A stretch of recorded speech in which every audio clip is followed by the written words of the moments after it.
Hello and welcome to Indus News Live with me, Usman Lone. We begin this hour with our top story, and that's with Turkey as their parliament approves a bill allowing the government to send troops to Libya to back the UN-recognized government. The motion was passed by 325 votes to 184. The motion provides a one-year mandate to deploy troops, arguing the crisis in Tripoli threatens Turkey's interests. Egypt's foreign ministry condemned the move, saying the move can negatively affect the stability of the whole Mediterranean region.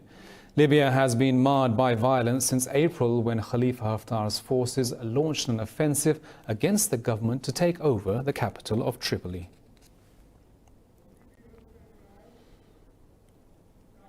Well, staying with Turkey, and its President Recep Tayyip Erdogan says he will not let Syrian migrants enter in the country. Speaking in Ankara, Erdogan said over 200,000 people have fled Idlib to Turkey amid a spike in violence. Idlib is the last major stronghold of rebels fighting government forces since 2015. Turkey hosts over 3.5 million Syrian refugees, and that's the largest refugee population in the world. In October, Ankara launched Operation Peace Spring to try and establish a safe zone in northern Syria to repatriate the refugees. But the military operation stopped after two separate accords with the United States and Russia. Well, Abu Dhabi's Crown Prince Mohammed bin Zayed Al Nahyan met Pakistan's Prime Minister Imran Khan in Islamabad. In a statement, the Prime Minister's office said both the leaders discussed bilateral and regional issues. Khan briefed the Crown Prince of India's lockdown in Indian-occupied Kashmir. The Prime Minister also briefed him about Pakistan's effort for peace in Afghanistan. Mr. Khan said a peaceful Afghanistan is in the interest of Pakistan and the whole region. The Crown Prince appreciated Pakistan's important role in the Organization of Islamic Cooperation.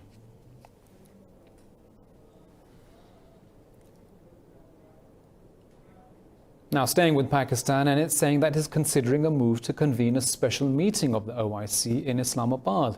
In its weekly briefing, the Foreign Office said the humanitarian crisis in Indian-occupied Kashmir has now entered its 151st day.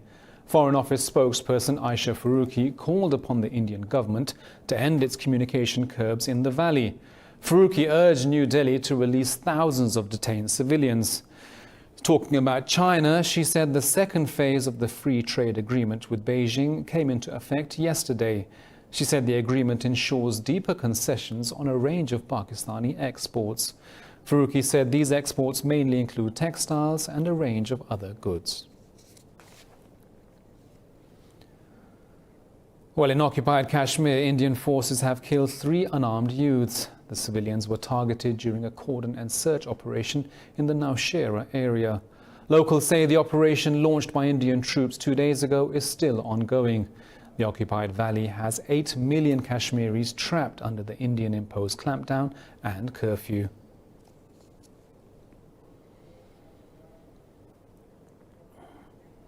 Well, over in our top story, you've seen Indian authorities have detained Iltija Mufti, the daughter of former Chief Minister of occupied Kashmir, Mahbooba Mufti.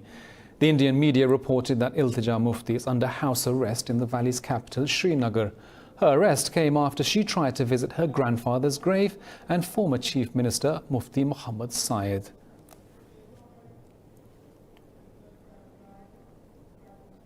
Well, for more on this, we're joined on the phone by political analyst Naima Majur from London. Naima, thank you for joining us on Indus News. So tell me, how do you see the house arrest of Iltija Mufti, the daughter of the former Chief Minister Mahbooba Mufti, at a time when India is currently rocked by anti-citizenship protests? I mean, Iltija Mufti was in Kashmir for the last 1 week, and she had desired to go to the graveyard of her grandfather, whose death anniversary falls on 7th of Jan, but she was not allowed to go. With this, you can imagine how this nationalist government of BJP is suppressing the voices which used to be in coalition with them a few months back, because Iltija Mufti is the daughter of Mahbooba Mufti. Mahbooba Mufti's party was in coalition with the BJP a few months back.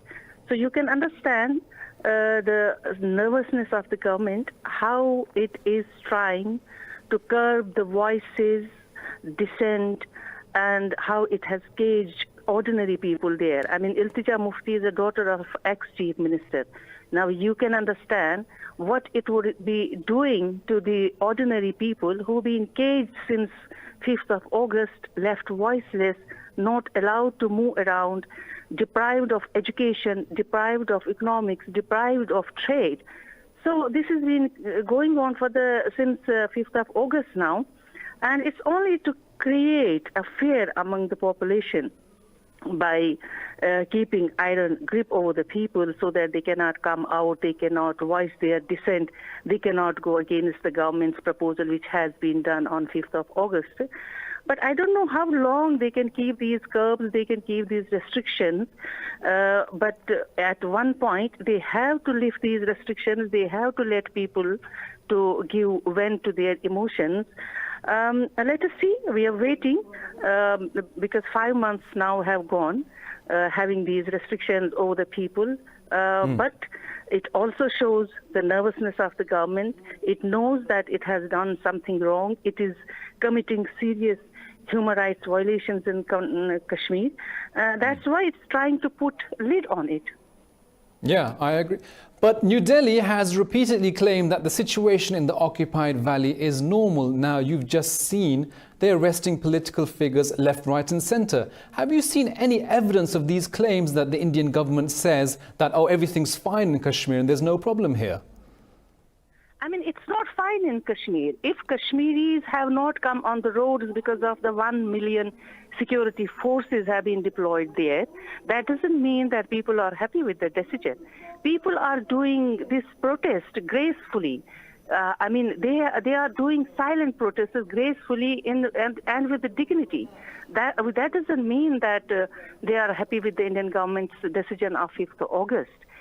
It's a false claim of Indian government that if they think that people are happy and people have given support to their decision, let them lift all the restrictions, let them lift all the curbs on the people, let people move, let people go around. Our schools have not, I mean, they are closed for the last 3 months. How can they say this is a normal situation and the Kashmir is normal? It is far from normal, and it is contrary what they are saying on the ground. Well, it seems you concur with what Amnesty International is saying, what Human Rights Watch is saying, and what hundreds of journalists around the world are saying, and Pakistan's Prime Minister Imran Khan, saying that Kashmir has now become an open prison for 8 million people there. How long do you think they can continue this amidst international pressure for them condemning their actions? I mean, that's the issue here, because international community, because of the international press which has shown concern and which has raised alarm over the situation in Kashmir, but we haven't seen the response of these governments, whether it is US government or whether it's European countries' governments. We haven't seen so much response as we were expecting. Unless there is some response, some strong reactions and strong, curbs over the Indian government, I don't think the Indian government is going to budge from what it is doing at the moment. But showing concern and lobbying internationally, and Kashmiri diaspora doing its own bit everywhere where they are. So I think we have to keep building on pressure, and we have to connect with our parliamentarians everywhere in the world, senators in the world, so that the pressure is built on the Indian government unless the restrictions are lifted and the people are allowed to have their normal life. Naima Majroor, thank you very much for your analysis and your time. Well, staying with India, thousands of Indian Muslims held a rally against the new citizenship law in Kerala state. 27 people have now died in countrywide demonstrations against the new law, which analysts say is anti-Muslim. The protesters demanded a total withdrawal of the Citizenship Amendment Act. The students of Jamia Millia University held a march against the law in New Delhi. Meanwhile, the Indian Institute of Technology in Kanpur has started a probe against students protesting and reciting poems from a Pakistani poet called Faiz Ahmed Faiz during the demonstrations. The students sang one of Faiz's poems that angered hardline Hindutva supporters.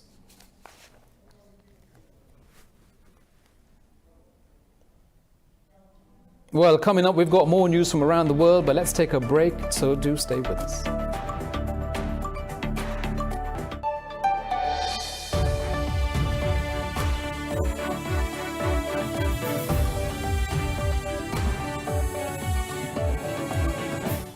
Hello again, it's good to have you back. Now, the US envoy to Afghanistan, John Bass, says the winner of the Afghan polls will not have a commanding mandate with a close win.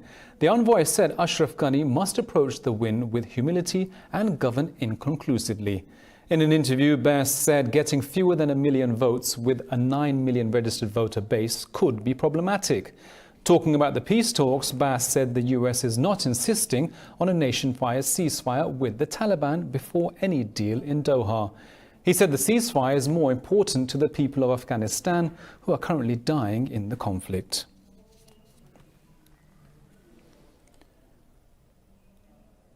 Well, Israel's Prime Minister Benjamin Netanyahu says he will ask Parliament for immunity from prosecution in his corruption cases. Netanyahu was indicted in November on charges of bribery, fraud and breach of trust.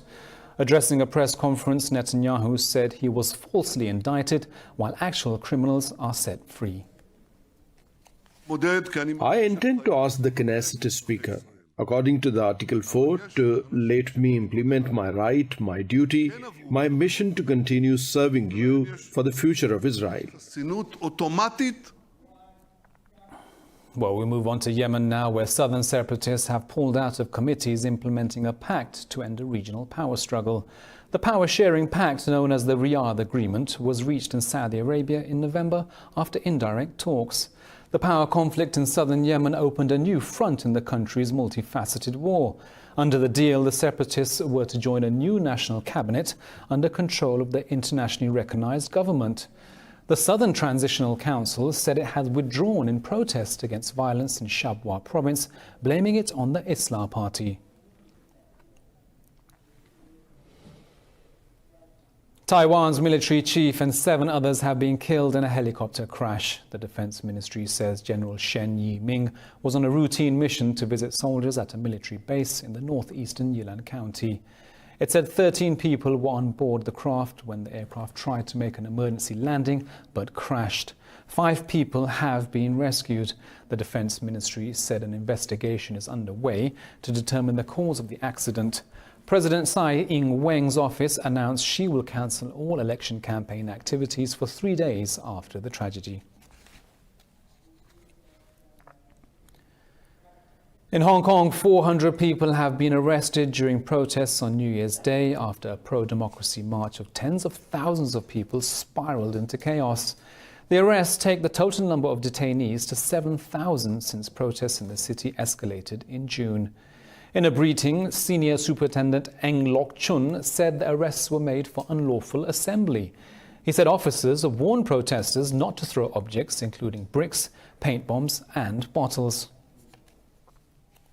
So as of now, police have made around 400 arrests. Offences include unlawful assembly and possession of offensive weapon. The UN Secretary-General Antonio Guterres has expressed concern over Pyongyang's intention to resume nuclear and missile tests. Earlier, North Korean leader Kim Jong-un called for offensive measures to ensure the country's security. In a statement, spokesman Stefan Jurec hoped the tests would not resume. He said non-proliferation remains a pillar of global nuclear security and must be preserved. Jurec said diplomatic engagement is the only way to sustainable peace. But talks on denuclearizing the Korean peninsula have stalled after breaking down in Hanoi at the start of last year. Now, in other news, in Austria, the People's Party has struck a coalition deal with the Greens to bring the left-wing party into government for the first time. The deal comes 3 months after APP's Conservative leader Sebastian Kurz won a parliamentary election. Indus News has more in this report. The Austrian government is finally getting a foothold after the disintegration of its previous coalition forced snap elections last year. The New Deal strengthened its hand to pass its long-awaited tax reforms. Under the agreement, Sebastian Kurz will be the Chancellor, while the Green leader Werner Kogler will become the Vice-Chancellor. Kurz said the new government will reduce the tax burden and equalize the tax system. Frankly, these negotiations on the government were not easy because both parties are based on very different foundations. But in my opinion, we achieved an excellent result. we managed not to limit ourselves to minimalist compromise, but instead to forge the best of the two worlds. The Greens will control 4 of the 15 ministries under the agreement. Kogler said his party is focused on making environment-friendly laws. Austria will, I believe, have the most intense and largest transparency packages in recent decades, with an offensive towards free information and, if you wish, toward a transparent state. With this coalition, Austria has joined fellow European Union member states, Sweden and Finland, by having the Greens in government. Well, staying in Europe, the transport strike against France in the government's pension reform plan has entered its 29th day. And this now makes it the longest rail workers' strike since over 50 years. France's national rail operator says the transport system would continue to be affected by the strike. Meanwhile, trade unions have called for more strikes against the reform in the coming days. But President Emmanuel Macron vowed not to back down on his plan to enact a single point-based pension system. The government and unions are due to hold talks on the 7th of January.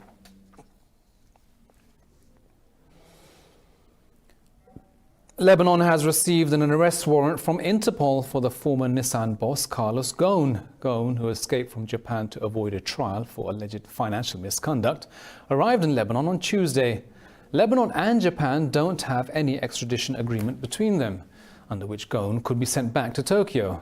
Ghosn was smuggled out of Tokyo via Turkey by a private security company. Meanwhile, Turkish police have arrested 7 people, including 4 pilots, as part of a probe into Ghosn's journey through Istanbul.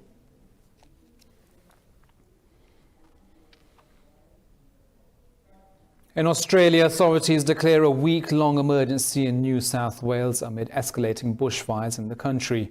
Thousands of tourists have been asked to evacuate fire-ravaged coastal areas within just 48 hours.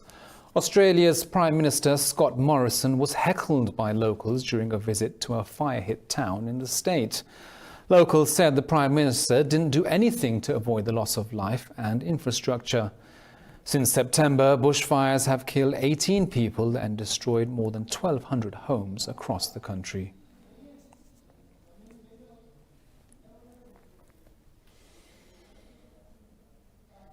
In Indonesia, the death toll from floods reached 23 after torrential rains caused landslides in the capital, Jakarta. The Disaster Management Official Committee says the death toll may rise. Officials said people died from drowning or being buried by landslides. They said 30,000 people have been forced from their homes, with flooding in at least 90 neighborhoods. Well, in the United States, new studies have found that artificial intelligence can now improve the detection of breast cancer quicker than humans. Researchers say Google's AI system has proven to be as reliable and quicker than 2 radiologists detecting cancer at the same time. Indus News has this report.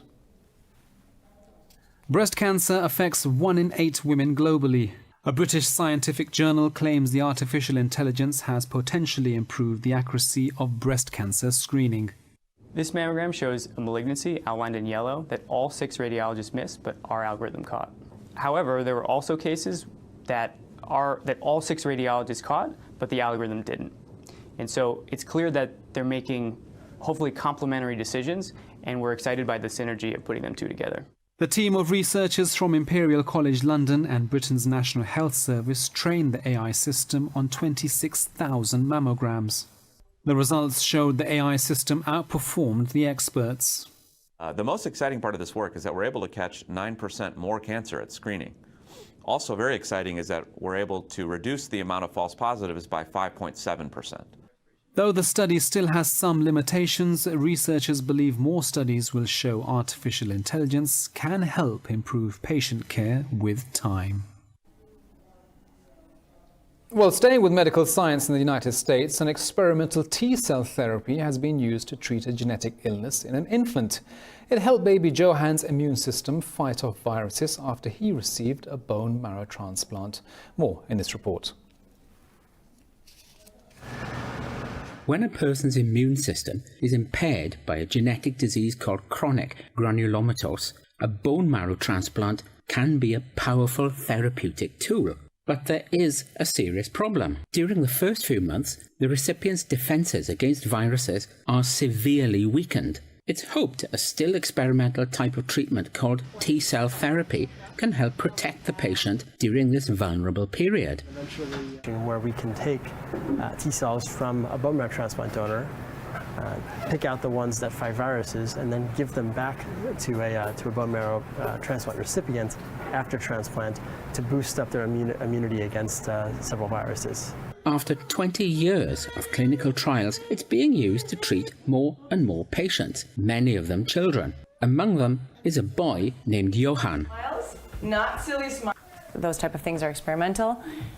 You also have to weigh the pluses and minuses. But many hurdles remain. The costs. Bone marrow transplant is, it's 50 years old in the U.S. It's still not entirely clear what will happen to the patients when they're older adults. We very much hope that it will be a lasting cure for all the children that we apply it to. The costs can run into many thousands of dollars. At the moment, these factors are limiting the procedure to some 30 medical centers in the United States. Now, something to lighten the mood a little. In Egypt, in the era of on-screen entertainment, a glove puppet show is pulling in audiences. Puppeteers provoke peals of laughter from spectators, mainly children, by performing stories with a thought-provoking moral at the end. More in this report.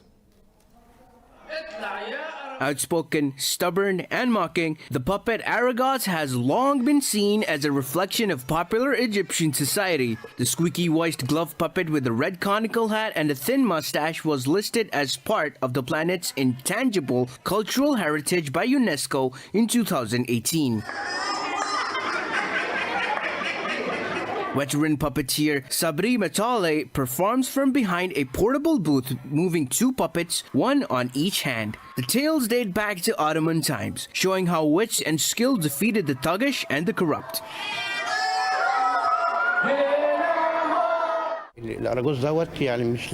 Argos isn't a toy for something to make fun of. Argos provides the audience with the power of laughter so they can laugh and be happy. The troupe, comprising of 6 members, has been performing each week in Cairo for over a decade. They have been poking fun at government figures since the popular 2011 uprising. Currently, many people are trying to get into this profession, especially after it's been recognized as a global Egyptian and Arabian art, and also after the verification of its roots and its importance regarding the topic it discusses. Despite the crackdown on freedom of expression during President Abdel Fattah al-Sisi's reign, the show is not censored.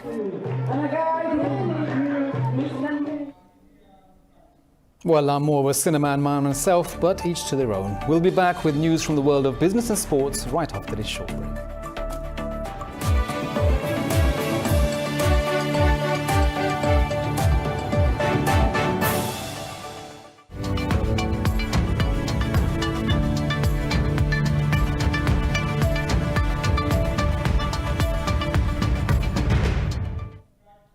Welcome back. Now in business news, European stock markets are trading higher amid hopes over a Phase 1 trade deal between China and the United States.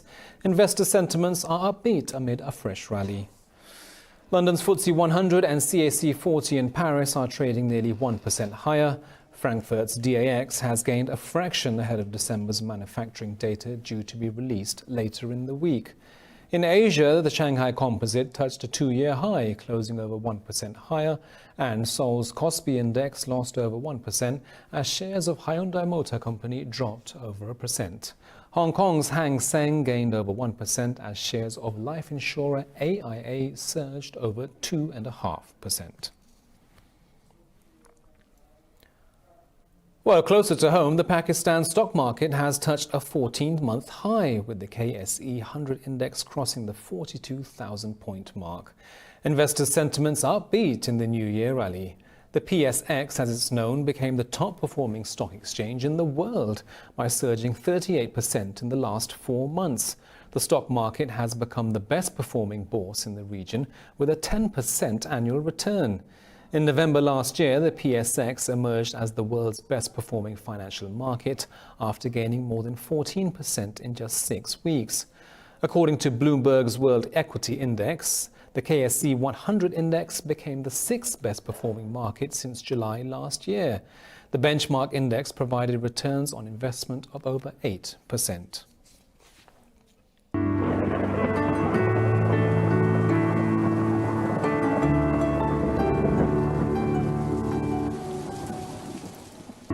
Well, it's 10 degrees here in Lahore, but let's take a look at the weather around the world.